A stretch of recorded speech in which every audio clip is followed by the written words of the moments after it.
Sir, ഈ മാലിദ്വീപ് എന്ന് പറയുന്ന രാജ്യം ശരിക്കും പറഞ്ഞാൽ ജൂതന്മാർക്കെതിരാണോ? കാരണം എന്ന് പറഞ്ഞാൽ ഇനി ഇസ്രായേൽ ടൂറിസ്റ്റുകളൊന്നും അങ്ങോട്ട് ചെല്ലണ്ടെന്ന് പറയുന്നല്ലോ. അത് ഇന്നലെ ഒരു പാർലമെൻറ്റ് നിയമം പാസ്സാക്കി. മുഹമ്മദ് മുയൂസു ആണല്ലോ പ്രസിഡൻറ്റ്. അതെ, പാർലമെൻറ്റിൽ നിയമം പാസ്സാക്കിയത് എന്താണെന്ന് വെച്ച് കഴിഞ്ഞാൽ ജൂതന്മാരിനി മാലദ്വീപിൽ കാലുകുത്തരുത്. പലസ്തീനോട് ഐക്യദാർഢ്യം പ്രഖ്യാപിച്ചുകൊണ്ടാണ് ഈ നിയമം പാസ്സാക്കിയിരിക്കുന്നത്. ഗാസയിലെ പ്രശ്നം ഇസ്രയേൽ അവസാനിപ്പിക്കുന്നത് വരെ ഈ നിരോധനം തുടരും എന്ന് നിയമത്തിൽ പറഞ്ഞിട്ടുണ്ട്. ബംഗ്ലാദേശ് പൗരന്മാർ ഇസ്രയേലിൽ പോകുന്നതിൽ നിന്ന് ബംഗ്ലാദേശ് വിലക്കിയിരുന്നു കഴിഞ്ഞ ദിവസം. ബംഗ്ലാദേശികൾ മറ്റേ ഇസ്രയേലിൽ പോകരുത് എന്നവിടെ വിലക്ക് ഏർപ്പെടുത്തിയിട്ടുണ്ട്. അതിന് തുടർന്നാണ് ഈ മാലദ്വീപിൽ നിന്നും ഈ വാർത്ത വരുന്നത്. അപ്പോൾ അവർ പറയുന്നത്, മാലദ്വീപ് പറയുന്നത് ഒരുപാട് അക്രമങ്ങൾ ഇസ്രയേൽ പലസ്തീൻകാർക്കെതിരെ നടത്തിയിട്ടുണ്ട്, വംശഹത്യ നടത്തിയിട്ടുണ്ട്, ഗാസയ്ക്കെതിരെ സൈനിക നീക്കം നിർത്തണം, അങ്ങനെ നിർത്തുന്നത് വരെ ജൂതന്മാരെ പ്രവേശിപ്പിക്കില്ല. ഇസ്രയേലിന് ഇതുകൊണ്ട് പ്രത്യേകിച്ച് കുഴപ്പമൊന്നും വരാനില്ല. 2024 11,000 ജൂതന്മാർ വിനോദസഞ്ചാരികൾ എത്തിയിരുന്നു മാലദ്വീപിൽ. അവർ ഇരിക്കുന്ന കൊമ്പ് മുറക്കിയ എന്നുള്ളതല്ലേ പറയാനുള്ളൂ. 11,000 പേര്, ചിലപ്പോൾ അതിൽ കൂടുതൽ ആളുകൾ വരുമായിരിക്കും. പക്ഷേ മാലദ്വീപിൽ പോകുന്നവർ ശ്രദ്ധിക്കണം എന്ന് പറഞ്ഞ് ഇസ്രയേൽ തന്നെ അവിടെ ഒരു അഡ്വൈസറി ഇസ്രയേൽ പൗരന്മാർക്ക് ഇറക്കിയിരുന്നു. കുഴപ്പമുണ്ടാവാൻ സാധ്യതയുള്ള സ്ഥലമാണെന്ന് പറഞ്ഞിട്ട്. അപ്പോൾ 1970കളിൽ മുതൽ ഈ മാലദ്വീപിന് നയതന്ത്ര ബന്ധമില്ല ഇസ്രയേലുമായിട്ട്. മുമ്പൊക്കെ യാത്ര ചെയ്യാൻ കഴിയുമായിരുന്നു, ഇപ്പം നയതന്ത്ര ബന്ധമില്ല. തിങ്കളാഴ്ചയാണ് ഈ പീപ്പിൾസ് മജ്ലിസ്, അതായത് പാർലമെൻറ്റ് പാസ്സാക്കിയിരിക്കുന്നത് ഈ നിയമം. ചർച്ചയും പ്രതിഷേധവും ഒക്കെ ഉണ്ടായിരുന്നു പാർലമെൻറ്റിൽ. പുതിയ കുടിയേറ്റ നയം എന്നുള്ള നിലയ്ക്കാണ് ഇത് പാസ്സാക്കിയിരിക്കുന്നത്. Immigration law, new immigration law. 2024 ജൂണിൽ തന്നെ, കഴിഞ്ഞ കൊല്ലം ജൂണിൽ തന്നെ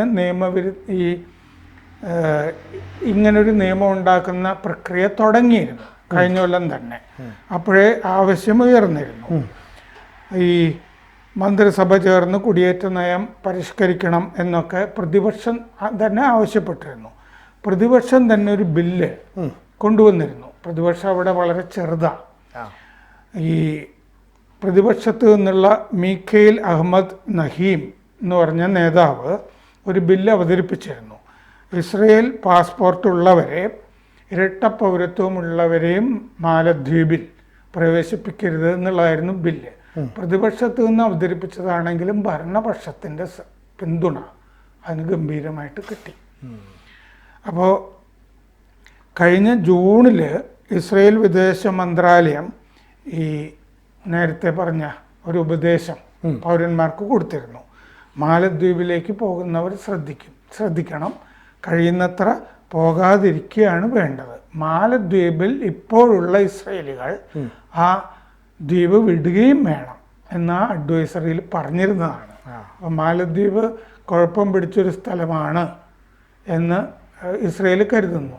ചില ഈ തായ്ലൻഡ് പോലുള്ള രാജ്യങ്ങളുമൊക്കെ കുഴപ്പം പിടിച്ചതാണ് എന്ന് കരുതുന്നുണ്ട്. കാരണം വേറെ തീവ്രവാദി സംഘടനകൾ ജൂതന്മാരെ ആക്രമിക്കാൻ സാധ്യതയുണ്ട് ഇത്തരം സ്ഥലങ്ങളിൽ. അതുകൊണ്ട് അതൊക്കെ സൂക്ഷിക്കണം എന്നുള്ളതാണ്. അപ്പോൾ തിങ്കളാഴ്ച ഈ ഭരണകക്ഷി പീപ്പിൾസ് നാഷണൽ കോൺഗ്രസ് ആണ്.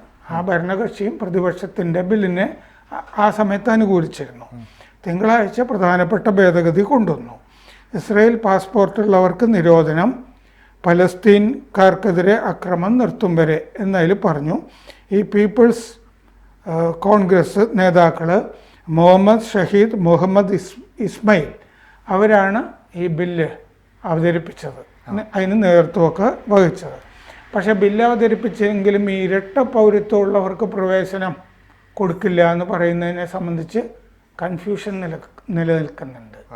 കാരണം അവർ ശരിക്കും ഏത് രാജ്യത്തെ പൗരനാണ് എന്നൊരു പ്രശ്നമുണ്ട്. ഇസ്രയേലിലെ ആണോ, മാലദ്വീപിലെ ആണോ, അല്ലെങ്കിൽ വേറെ എവിടെന്നെങ്കിലും ആണോ എന്നുള്ളത്. അപ്പോൾ ആ പ്രശ്നമുണ്ട്. അറ്റോർണി ജനറൽ അഹമ്മദ് ഉഷാമിനോട് ഇത് സംബന്ധിച്ചിട്ടുള്ള അഭിപ്രായം തേടിയിട്ടുണ്ട്. ഇരട്ട പൗരത്വയിൽ വരുന്നോ, ഈ ഡുവൽ സിറ്റിസൺഷിപ്പിൽ ദേശീയത ഏതാണ്, അവരുടെ നാഷണാലിറ്റി ശരിക്കും ഏതാണ്. അപ്പോൾ മാലദ്വീപ് ഡെമോക്രാറ്റിക് പാർട്ടിയാണ് പ്രതിപക്ഷം അവിടെ. 2024 നേരത്തെ പറഞ്ഞ പോലെ 11,000 ജൂതന്മാർ സന്ദർശനം നടത്തിയിരുന്നു. അത് മൊത്തം വിനോദസഞ്ചാരികൾ വന്നതിൽ 0.6% മാലദ്വീപ്. 1967 അതിർത്തികൾ പുനഃസ്ഥാപിക്കണം ഇസ്രയേൽ എന്നുള്ളതാണ് മാലദ്വീപിൻ്റെ ആവശ്യം. അതായത് ഈസ്റ്റ് ജെറുസലേം, കിഴക്കൻ ജെറുസലേം തലസ്ഥാനമായിട്ട് വരണം എന്നാണ്.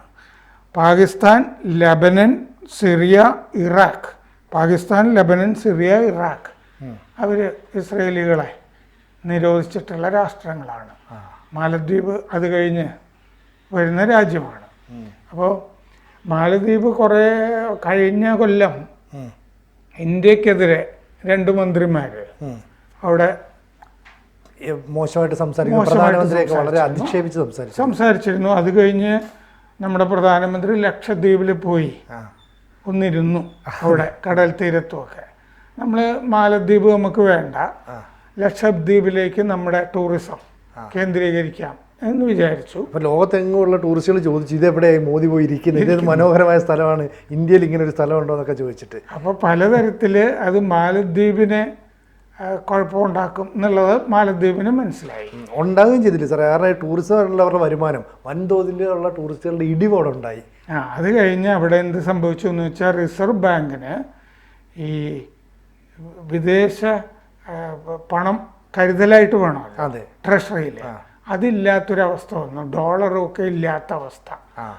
അത് കഴിഞ്ഞ് മുയിസ് ഇവിടെ വന്നു, നമ്മളോട് വായ്പ ചോദിച്ചു. ഈ പറഞ്ഞ പോലെ ഈ സ്വാപ്പിംഗ് എന്ന് പറഞ്ഞത്, നമ്മൾ അങ്ങോട്ട് സഹായിക്കണം എന്ന് പറഞ്ഞിട്ട് നമ്മൾ സഹായിക്കുകയൊക്കെ ചെയ്തു.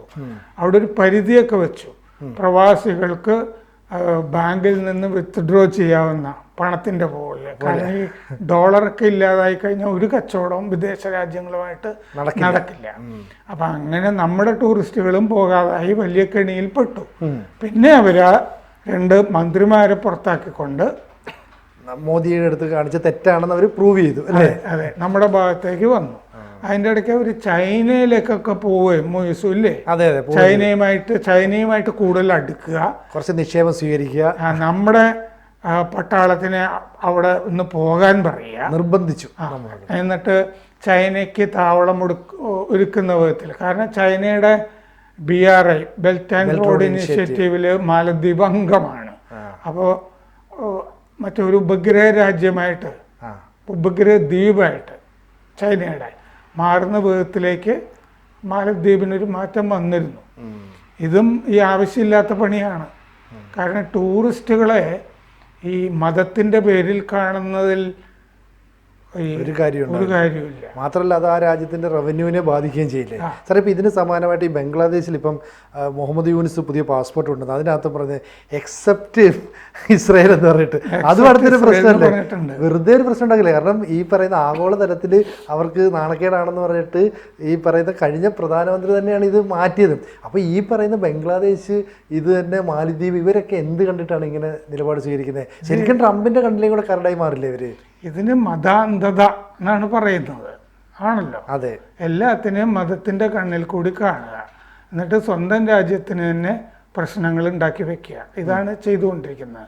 ഇപ്പം എന്താണെന്ന് വെച്ച് കഴിഞ്ഞാൽ പാകിസ്ഥാൻ്റെ മറ്റേ കപ്പലുകൾ ആയുധമായിട്ട് ബംഗ്ലാദേശിൽ വന്നു. ഇപ്പോൾ 4 റഷ്യൻ യുദ്ധക്കപ്പലുകൾ ചിറ്റഗോങ്ങിൽ വന്നിട്ടുണ്ട്. അപ്പോൾ ഇങ്ങനെയൊക്കെയാണ് ഈ ബംഗ്ലാദേശിൻ്റെ യാത്ര. സാർ, ഈ ബംഗ്ലാദേശിൽ ഇതേ പ്രശ്നമുണ്ടല്ലോ. കാരണം അവിടെ ഒരു വലിയ റാലി സംഘടിപ്പിച്ചിട്ട് പലസ്തീൻ രാജ്യം പുനഃസ്ഥാപിക്കണം, ഗസയിൽ ആക്രമണത്തിനെതിരെ 1,00,000 പേര് സംഘടിക്കുന്നു. എന്നിട്ട് അവിടെ വെച്ച് നരേന്ദ്രമോദിയുടെ, നെതന്യാഹുവിൻ്റെ, ട്രംപിൻ്റെയൊക്കെ പടങ്ങൾ കത്തിക്കുകയാണ്. അപ്പോൾ ഇത്തരത്തിലുള്ള മതാന്തതയുമായിട്ട് മുന്നോട്ട് നീങ്ങിയാൽ ഒരുപക്ഷെ ഇസ്രായേൽ എന്ന് പറയുന്ന രാജ്യം കരുത്തുറ്റതാണ്, കൂടെ ട്രംപുണ്ട്, പിന്നെ ഇന്ത്യയെ സഹായിക്കുന്നുണ്ട്. ഇവർ 3 പേരുടെയൊക്കെ ഒന്ന് വിചാരിച്ചാൽ ഈ രാജ്യങ്ങളെ എങ്ങനെ സാമ്പത്തികമായിട്ടോ അല്ലെങ്കിൽ ആക്രമണപരമായിട്ടോ തകർത്ത് കളഞ്ഞൂടെ? ഇവർക്ക് എന്താ പേടി? അത് മനസ്സിലായി. അതായത് ഇനിയിപ്പോൾ അവിടെ ഒരു തെരഞ്ഞെടുപ്പ് വരാനുണ്ട്. അതിൽ ജനാധിപത്യത്തിലേക്ക് പോകണം. ഇപ്പോൾ അതൊരു ഇസ്ലാമിക രാഷ്ട്രമായിട്ട് ആണ് നിലകൊള്ളുന്നത്. പാകിസ്ഥാനുമായിട്ട് വലിയ ബന്ധം, ചൈനയുമായിട്ട് വലിയ ബന്ധം, ചൈനയിലേക്ക് പോയി. അപ്പോൾ ഈ ചൈനയിലേക്ക് പോയത് മറ്റേ വലിയ കുഴപ്പമില്ല എന്ന് കാണിക്കാൻ വേണ്ടിയിട്ട് ഇനി റഷ്യയിൽ നിന്ന് കൂടി ആയുധങ്ങൾ കിട്ടണം എന്നുള്ളതാണ് ഇപ്പോൾ അവിടെ റഷ്യൻ കപ്പലുകളെ സ്വീകരിച്ച് നങ്കൂരമിട്ടിരിക്കുന്നതിൻ്റെ കാര്യം എന്നാണ് റിപ്പോർട്ടുകളിൽ കാണുന്നത്. അപ്പോൾ ഈ ഇസ്ലാമിക രാജ്യങ്ങൾ, അത് ഇസ്ലാം എന്ന് പറഞ്ഞാൽ മതം തന്നെ ഇങ്ങനെയാണ്. കാരണം ഏക ദൈവം, ഏക മതം അല്ലേ, ഒരു പ്രവാചകൻ, നമ്മൾ മാത്രമേ പാടുള്ളൂ എന്ന് വിചാരിക്കുന്ന രീതിയിലാണ് അതിൻ്റെ പോക്ക്. അപ്പോൾ അതെവിടെയൊക്കെ ഉണ്ടോ ലോകത്ത് അവിടെയൊക്കെ ഈ മതാന്ധത കാണും. അതതിൻ്റെ അവിഭാജ്യ ഘടകമാണ്. കൂടുതൽ വാർത്തകളും വിശേഷങ്ങളും നിങ്ങളിലേക്ക് എത്താൻ ABC മലയാളം സബ്സ്ക്രൈബ് ചെയ്യുക, ബെൽ ബട്ടണും അമർത്തുക.